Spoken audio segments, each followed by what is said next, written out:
Needing some encouragement to break through your now? Here's what Life Coach Sloan says.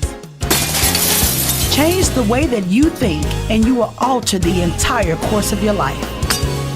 You're tuned into Breaking Through Your Now with your life coach, Sybil Sloan.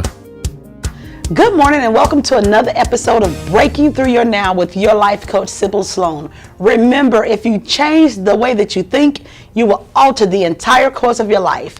I have in the studio with me this morning, Torres. I believe he's a rapper and a hip hop artist. Yes, thank you so much for coming on the show. Thank you for having me. Oh, it's an absolute honor. So tell our audience just a little bit about you because I'll probably mess it up and they already know by now. Well, like you said, my name is Torres. I'm hailing straight out of Fayetteville, North Carolina. Hip hop rap artist that likes to give inspiration on a lot of different levels when it comes to my music by giving my life so that you can relate to it and also help build people. So, hopefully they grasp a lot when they listen to it. Okay, so if you guys can see, I have also, I call it some paraphernalia. Is that what it's called? Yeah. Okay. Merchandise, merchandise for Torres. So I was having a little interview with you earlier and we were talking about some things that actually was very inspiring for, and I don't even know his age, you guys, but I just always say for a young guy, right. for a young guy to have a lot of, I guess, direction. Right. And it doesn't seem like that you've always had the direction. However, it does appear that over the process of life or the journey of life, right. you have gotten some direction, and you have a project that was just dropped, January 27th? January 27th. So, Truth. So, you guys, here's the project, Truth. And now, I can tell you what it means, but I think it said the reality underneath this happy surface. Yes, so, when I think about what that could mean, if I was just reading this in the store or on TV, this happy surface, is this saying the persona that you give to people, that everything's okay, you're smiling, exactly. But under the smile is some things that the average person wouldn't think exists under the smile. So you can tell them a little bit more because I'm making up his story and I'm sure he can tell it better by himself. Yeah, well, like I said, the album name is Truth. And like you said, the concept behind behind the title is the fact that I have to put on this persona as if I'm happy, just so people won't have a reason to ask me what's wrong or what's going on. But in reality, it's a lot behind the smile. You have to put on this smile and you got to put on this mask in front of the public, so you could give off that, you're fine, everything is good, and won't nobody have no worries about you, but really behind it is a lot of pain, a lot of stuff that you're trying to hide behind the smile. So now you guys know when I can grab a moment and make it a life coach moment or a didactic moment, I grab it. What I heard you say, it was that whenever you have to be careful or mindful that what you say or how you look or project to people is not mistaken. And my challenge with that is that sometimes when we have to do that, we don't always keep it 100 with ourselves. Right. And I feel that we have to sometimes authenticate what we feel is a falsity maybe. Right. So we have to find ways to authenticate the realness of the smile, where even though there's pain, I'm not pretending as if I'm happy. Right. Underneath the smile is some disappointment. Underneath the smile is some hurt. Right. But the truth is, I just learned to smile through it all because I realized that at the end of every rainbow is a pot of gold. After every storm, there's going to be some sunshine. So I oftentimes want to always with my clients, and you're not my client obviously, but what I say with my clients is, I don't want you to make a falsity about smiling. I really want smiling to be real. I want smiling to be the reality. And I get it. There is a phraseology that says fake it till you make it.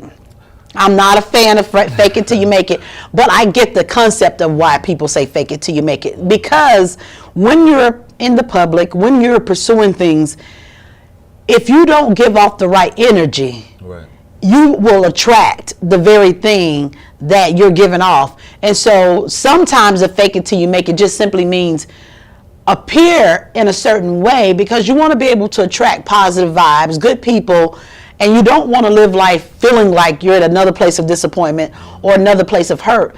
But I want the viewing audience to get right now, when you realize that you can't make a falsity of it, it has to actually, the smile has to really be who you are at your core. It may not be where you are in your journey, but it has to be who you are in your journey. You get what I'm saying? Right. And I believe that earlier in our conversation, you extracted some things saying that I had to make a lot of adjustments and a lot of changes.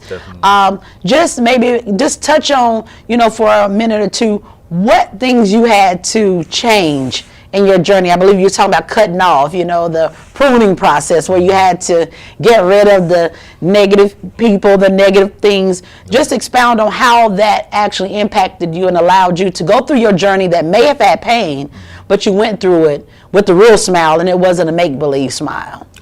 Well, as far as energy go, I'm just one person that believe that it's definitely real and it's definitely something that could transfer from one person to another. And I found out throughout my journey that when I was holding in a lot of the negative energy because of the stuff I was going through, that it was slowing me down, that I wasn't progressing anywhere, that I couldn't take my mind off of a lot of the pain that I dealt with. And you always have to keep that smile on your face, so you won't be giving off that negative energy to nobody else. But also you have to have that mentality that regardless of what you're going through, something is going to get better. It's going to get better. There's truth to when they say you can only go up from here. Right.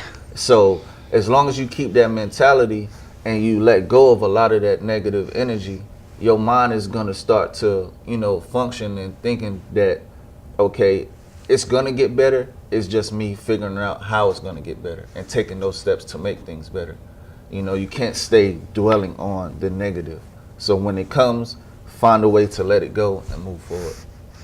So I always tell everybody, one of my friends, my clients, you got 24 hours to figure out how you're going to get past this. Right. And once those 24 hours are up, I'm going to expect you to change how you feel about your situation, because if you change how you feel about it, you're going to change how you think, and then you're going to change how you're acting. So now it has no choice but to shift, because in that 24 hours, you can allow yourself to have all those feelings, but what you can't do, you can't get caught up in the feeling, because I often say, even in my book, Holding On and Letting Go, I talk about the emotions being dangerous. The emotions can consume you, and they can cause you to get into an area in which you can't pull yourself back out of. And I want you guys to stay tuned in right here, because we're coming right back with more conversation with G. Torres and your life coach, Sybil Sloan, and Breaking Through Your Now. We'll be right back with more of Breaking Through Your Now with Sybil Sloan on Montgomery's CW network. Needing some encouragement to break through your now? Here's what Life Coach Sloan says. Change the way that you think, and you will alter the entire course of your life. This right here, the body is an amazing machine, and the Creator makes no mistakes when it comes to our own healing in our body. Make better choices for yourself. But the one thing that I had to learn was to keep that positivity inside of me, because our mind can go to the negative a lot faster than it'll go to the positive. You're not going to come to me with the same issues every single time. I don't have time for it. When you're anointed, it's a gift. It's a gift from God. So there's a difference between having a gift and being talented. I like fellowshipping, actually. When people get together, have a good time, laugh, they're feeding their bellies and their souls, Right. Just all of that. That is a root also for me. To see the outcome of everything and everyone having a good time, that helps me put it all into perspective.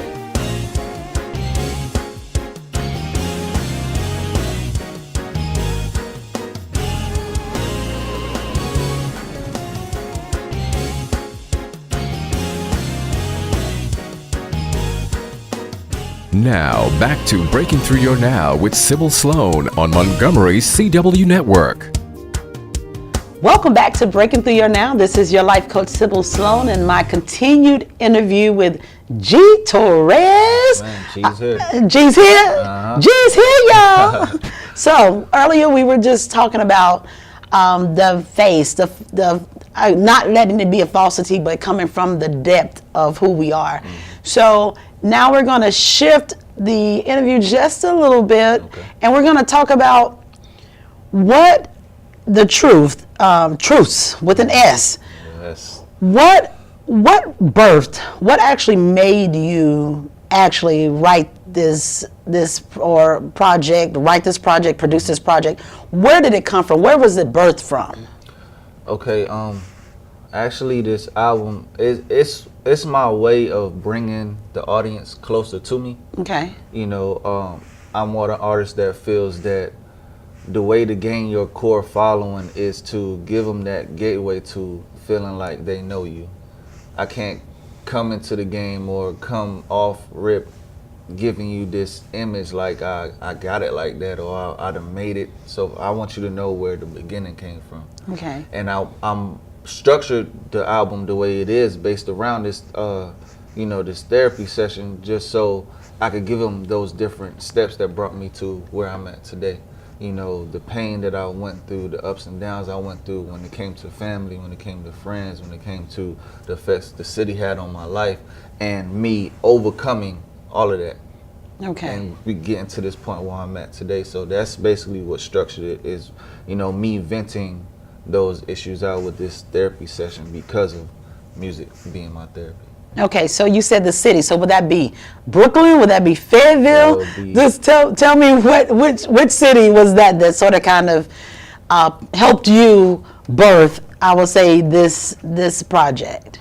Definitely Fayetteville, North Carolina. I was raised here. This really the only thing I know is the city of Fayetteville, and in this album I touch on the good and the bad that I've experienced while living here and the effects that it has had on me. So when you listen to songs like 1027, which gives you that bad aspect, and then you listen to City of Mine, where I'm glorifying the greatness of Fayetteville and the outlook and the love that I have for my city, and why I want to represent this city and on this level so much, all of that comes from the effect and the outlook that I have that was influenced by the city of Fayetteville.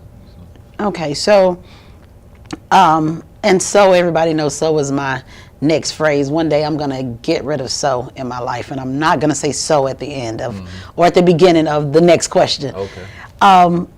What would you say was the deepest pain that led you to realizing that there was something more, that you were not the sum total of what you had been experiencing, what had been said about you, what had been said to you? What was the deepest pain that took you to another place, that told G. Torres, I gotta go somewhere else, like I can't stay here? The deepest pain, honestly, was the loss of my mother. Sorry to hear that. And it's fine. And when that happened, it happened when I was young. I was 7 years old. I was 7 years old when it happened. And I just had this outlook since then that I cannot be a failure in her eyes. She was the closest thing to me. She's the main reason why I push every day, because regardless of if I ain't have not one person in my life, I knew I had her, so she was always there. Regardless of if she's not here, she's always that push, that reason for me to keep going further, because I don't want to seem like a failure in my mother's eyes. I always believe that a son and a mother has a stronger bond, believe that. And like a daughter and a father has that stronger bond. And with me and my mom, like I said, regardless of the fact that she, passed away when I was young, I always use that as a source of motivation and inspiration to keep moving forward, because like I said, I can't seem like a failure regardless of anything I go through. I always got to do everything for her and to make her happy and to look a certain way in her eyes. So how did the loss of your mother shape your feeling toward women, relationships? How did all of that? How did that shape that? Because I know not having that figure there, it had to create something. So maybe in like a minute or so, could you tell us, or the listening audience, how did that affect your relationship with women in general? Well, as far as my mom passing away, that me witnessing what she went through before she passed, and then knowing the end result, because I'm gonna just put this out there, she actually was killed. She was killed. She was shot by my father, and just me knowing what she went through prior to that shaped my mentality. It don't take much for you to realize what's right and what's wrong. So when I noticed when I witnessed what she went through, I was like, this can't be the way you treat women. Wow. Like you can't treat a woman this way, because at the end of the day, this is putting a frown on her face. This is making her sad. This is making her cry at the end of the day. You know, so my outlook on my mom is just the way I feel like I have to be able to see another female. You know what I'm saying? I have to look at her in the same respectful light that I see my mother. And it also comes from how, you know what I'm saying, she carried herself. Right. Or whatever. That will make me look at her that way. But just the same way I have these views about my mom is the same way I feel that I have to see these women today, because at the end of the day, I wouldn't be here if it wasn't for a woman. Wow. You know, we can't make ourselves, you know, Right. so that's the way I view it. I have this high respect. Like, she's just like this godly figure in my head now. Wow. You know, so with that being said, every time I think of a female, every time I see a female, I try to see the best in her and make that comparison to this high figure that I have in my life. Right. And the interesting part about that, ladies and gentlemen, is even in the rap genre, most guys have such a negative, or have such negative verbiage as it relates to women. So to hear you say, I can't allow myself to treat women a certain way, simply because I viewed my mom as a godly figure, and if I don't give homage to women in general, I'm basically disrespecting my mom. That tells me that even though the journey was hard and even though it was painful, that she left something in you that was invaluable, that no one can take away from you, Right. no one could give you, and who knows, even if you would have gleaned that much with her presence, her absence has surely placed a light within you that allows you to show outwardly who you are. And you guys, that's the important part about understanding who you are and understanding your journey, but most of all, learning from your journey. Again, this is an episode here where I have G. Torres. We're going to take another break and we're going to come right back. Keep it locked right here for more of this great interview that can impact and change the life of every person listening that's on a journey. We'll be right back with more of Breaking Through Your Now with Sybil Sloan on Montgomery's CW network. Now, back to Breaking Through Your Now with Sybil Sloan on Montgomery's CW network. It's your life coach, Sybil Sloan, and you're tuned back into Breaking Through Your Now, and I am interviewing G. Torres. For those of you who just tuned in, this is a great interview, and we are sharing with G. Torres in reference to his project that dropped on January the 27th entitled Truths. This is his project. It is awesome information that we're sharing. I haven't actually gotten to listen to a lot of the music. I think I listened to like a 20 seconds of his raw, what is it called, freestyle? Yeah. That was a raw freestyle. And in that, you were saying some things that were really, really, I consider them to be really, really helpful and really important, because it lets people see who you are. Earlier we talked about how you allow your music to be transparent, right, because you want people to be able to relate to you before they connect to you. And as that happens, people, I guess that makes your fan base grow. Earlier also, while we were talking before we got on taping, we were talking about how you went through a season of being blamed, like people made you believe that, or wanted to cause you to believe that you were the reason why. How did you get through that? Because that's a hard place, because people who go through that grow up believing that they're always the reason why. How did you allow yourself to get through that? Have you gotten through it? Are you getting through it? Just share with the audience how to get through that place. Well, really all it took for me to do was look myself in the mirror. I caught myself in the moment when I looked in the mirror and trying to figure out what's wrong with me. Because people blaming everything on you and making you seem like you're the problem is gonna put you in that space where you're trying to figure out what is wrong with me, what is wrong with me. And it's like when you know for a fact that you trying to go about everything the right way and you can't figure out what in the world are you doing wrong. And you're placed in a moment where you start to notice and be observant to those same people that blame you start to disappear. Wow. You know, they start to disappear, and the moments where y'all back in each other's circumference, they don't have nothing to say to you.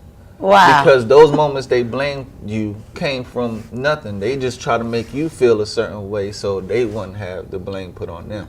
So once you realize that, it go from there to you saying, okay, you know what? I'm not to blame anymore. I know what they're doing. So what I'm going to do is just distance myself from them. That is what I consider negative energy. Okay. Those people that put no blame on you, that's the negative energy you don't need in your life. Right. You know? So that's what helped me to move forward, helped me move past that, was deleting all of that negative energy. Okay, so before we finish this interview, you know, I know some people out there like, woo, G. Torres, you got that special young lady that you would like to give a shout out to, that one and only significant other? I don't. Oh, he don't, ladies. Yeah, they said he don't. I don't. Okay. Not today. So is there anybody else you would like to give a shout out I to? definitely do have those.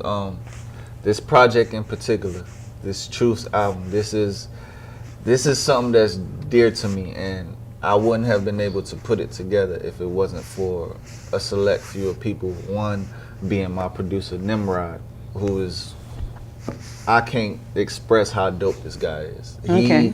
He laid the emotion behind, he laid the soundtrack behind the album. It's funny saying the soundtrack behind the album, but he really, I painted the picture, he played the emotional music behind it that's gonna draw the tears out of it.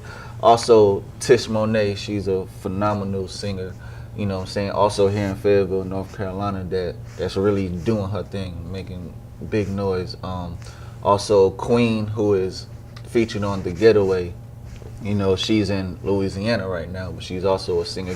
She gives you that Jill Scott vibe, you know. And also my guy Carter J, who's featured on The Pain, he definitely brought the vocals, which is the deepest song on there, where I expressed the talk about my mom and everything and what had this effect on me. His deliverance on the chorus of that song, that might be what grabs you, and the tears start running down your face. So, yeah, everybody, all of those people has definitely played their big role on putting this album together. Well, that is awesome, and I don't think we touched on it yet. What else do you do? Take like 30-40 seconds and just tell people what else you do besides rap. I think you have. Do you have a label or something? Yes, I do have a label, Lionside Music Group, which I started July 27th. Wow, this year? Last year? Last year. Last year, July 27th. That was just something that was premeditated for a couple years now. I'm just one that believe that if you're not signed to a major, then you're independent regardless. Right. So that's true. Why not have something that's basically a symbol of what embodies me? Like the whole lion is something that I try to embody. Me being a Leo, born August 7th, 1989. Woo! Somebody heard that. Yeah. So just the lion, the courage, the royalty, you know what I'm saying, the strength and everything that comes along with that image, that animal, is something that I try to embody, and that's just my symbol. That's my baby. That's something that's not leaving me, you know what I'm saying, ever in life. So that's gonna be my stamp on the hip hop game. Okay, so his stamp on the hip hop game. You guys also know this is his shirt. So where can they find you on the World Wide Web? www.imgtorres.com is my official website. G Torres on Facebook, Twitter, I_am_G Torres. Instagram is the same thing, I_am_G Torres. YouTube, G Torres. Google, that's gonna lay it all out for you. Is Google. So videos, pictures, everything. You know. So he's everywhere. Yeah, so definitely. so that's a good thing. Do you have any promos, like any type of tour coming up or anything, or they can find that on your website? Yes, you definitely can find that on my website. I do have one event that I'm going to be a part of on Fayetteville Fashion Week coming up. I will be performing at Fayetteville Fashion Week, and more information about that will be posted on the website. But anything you need to know about upcoming events, everything is www.imgtorres.com. Well, it has been indeed a pleasure to have you here. It has definitely changed my scope and my view on rap and hip hop, because usually what I get from people that purchase it, because I'm not a big rap fan, not because I don't like it, it's just I was just born and bred in a certain genre of music, and because of that I think a little bit differently. So if you could take like 10-15 seconds and tell the listening audience something that they can do to change the way that they think, so they can alter the entire course of their life, what would you tell them if you had to say, I guess in 30 words or less, something they could do to change? Take a moment out of your day. Realize where you're at in your life, and let go of anything negative that has came prior to that point, that hour, that minute that you're standing there. Turn your back from it and move forward. Things will start to change in your life, and I promise you it has done the same for me. Things will start to change for the better in your life once you let every little bit of negativity go. Whether it's people, whether it's family, whether it's friends, regardless of whatever it is, put it behind you and focus on the future and moving forward and how you're going to get there. Line your ducks up in a row, knock them down one by one, and eventually you're going to get to where you want to be. And you heard it first from G Torres here on Breaking Through Your Now with your life coach, Sybil Sloan. Again, thank you so much. And remember, if you change the way that you think, you will alter the entire course of your life. Until next time.